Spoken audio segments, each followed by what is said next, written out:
One of my first experiences of racism was that you're not like the others, you're one of us. When my friends say it, it really hurts you. It really hurts. And then they turn to you and they realise and say, well, I don't mean you, you're okay.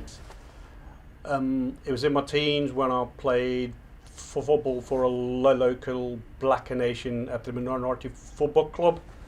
And we had a local game and it was against the opponent were all white.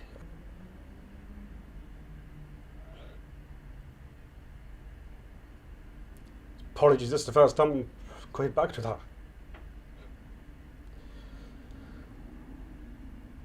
To be abused just because of my colour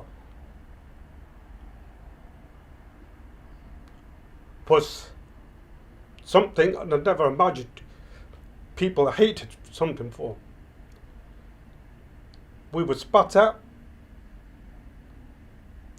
We were vividly called, we were called gollywogs. Our Afro-Caribbeans were monkey chanted.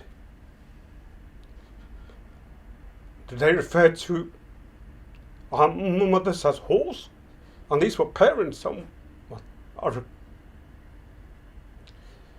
I've never spoken about this to anybody, and I was 17 at the time, playing for under 17s league. And I never wished that on anybody, but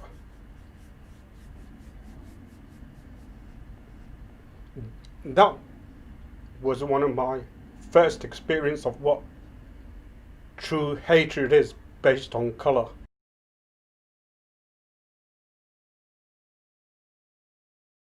When I was on the bus with my then partner, commenting first of all about the strong smell of our aftershaves, and then it clearly went into homophobic banter, or what they considered banter, which was making both of us feel very vulnerable because there was two of us and there's 4 or 5 of them. And it's just so scary because you don't know what's going to happen. I spent my childhood, a lot of my primary school time, being called a white nigger and a pufter, and I had a lot of violence in school. There's nothing I could do to escape from it. Once being on the bus, and there was standing room only, and I was standing near the front of the bus, and the bus driver said in Welsh to the bus, should we open the door and throw the pufter off the bus? Walking home one night on my own, bumped into the wrong people. It was all fine at first. They asked me for a lighter, but when I took it back off them and said thank you, they heard my voice and realised I was a girl. Obviously I got short hair, dressed like a boy. I look like a boy, but I'm definitely not. They thought I was a boy. Once they heard me speak, they realised I wasn't, and long story short, they attacked me, all 3 of them, and I was left on the floor, knocked out, unconscious. And it was the worst experience of my life, to be honest with you. I felt invisible because no one was helping, and I felt invisible in that people didn't see me as a human being, but then they obviously could see me because I was a target, and the fact that an adult was targeting a child on the way to school, I felt like there was no one there to help or support me. First happened, I was really anxious. I didn't really want to go out. At least for the first couple of weeks, I wouldn't step foot in a pub, and I definitely wouldn't walk down the road that it happened on. I felt unsafe going out to different areas, and should I ever feel like that? No. Sometimes there's good days and sometimes there's bad days, but in the past we've had what we would call office banter. Bricklayers on the gantry shouted, "We'll have the nigger, we don't want that one, because he looks like he can carry a few bricks." To which he said, "Look, just take the notice, it's just banter."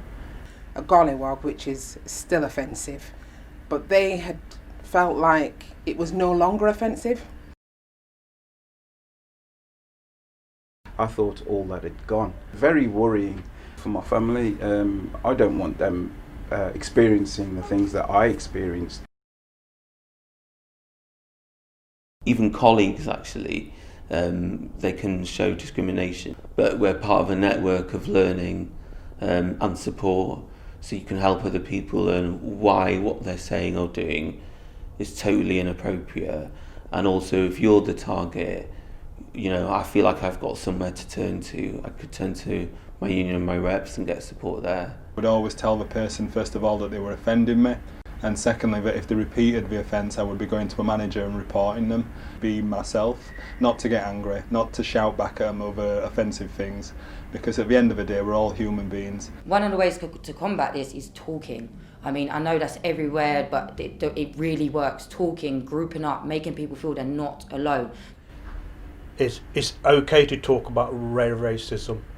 Talk about it. You know, one should not hide. We're there as united together, so it's unity over division, and that's what it should all be about: gay and straight, black and white, male and female.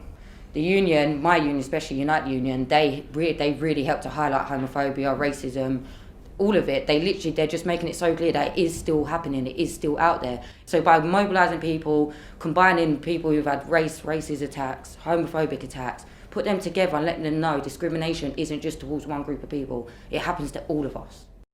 To talk to people, the Unity Over Division campaign, it's a gateway.